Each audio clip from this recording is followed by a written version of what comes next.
looks like. So hopefully you have a piece of paper or something in front of you so that you can write this information down. All right, so write a polynomial of least degree, rational coefficients, a leading coefficient of 1, that's important, and zeros at 2 and 3 plus root 7. What is the first list you should make?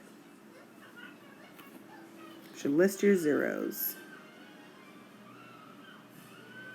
What zeros are given to you? 2 and 3 plus root 7. What untold zero do you also have? If you have 3 plus root 7, you also have a 0 at 3 minus root 7 because of our irrational conjugates theorem. So we have 3 zeros. What do we need to make with those 3 zeros? Let's turn those into factors. So, what are those factors? If you have a 0 at 2, your factor is x minus 2. If you have 3 plus root 7, your factor is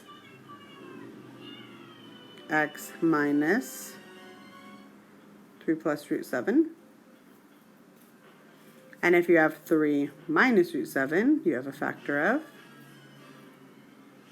x minus 3 minus root 7. What should you do to both of those? You should simplify them. So this is x minus 3 minus root 7. This is x minus 3 plus root 7. Still following that conjugates theorem pattern. If you add an irrational, you should also subtract that irrational. So you still have your plus root 7 and minus root 7. What can we write with those factors? We can write factored form.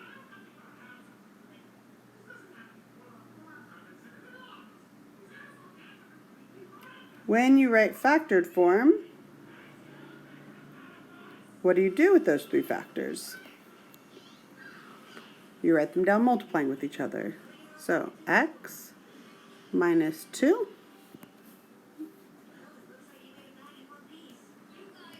times x minus 3 minus root 7 times x minus 3 plus root 7. So if I have those 3 factors, which ones should we distribute first? Hopefully you remember that if you distribute those irrationals first, then it actually simplifies the quickest. So it's going to get really long and then really short. So we're going to keep our x minus 2. And then begin distributing those.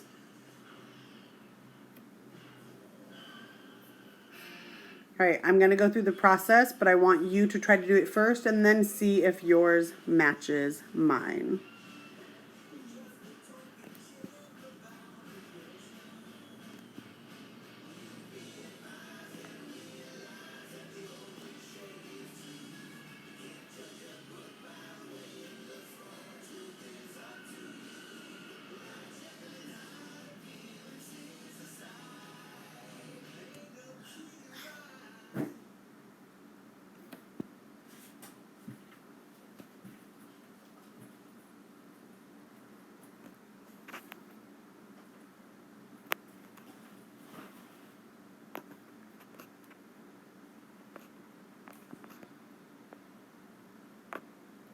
Right, so hopefully you got x squared minus 3x plus x root 7 minus 3x plus 9 minus 3 root 7 minus x root 7 plus 3 root 7 minus 7 The whole point of us distributing those irrationals first is to do what?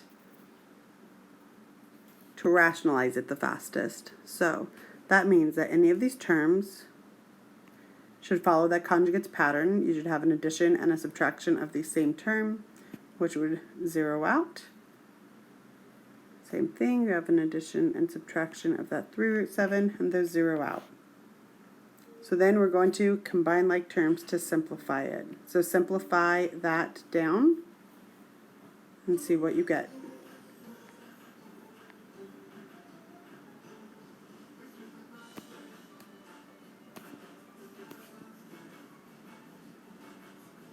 Alright, so you should be left with x minus 2 times x squared minus 6x plus 2. Are we done? No, that'd be nice, but we're not. We need to continue to distribute. Okay, so distribute those with each other. I'm going to do that also. And then check to see if you got what I got.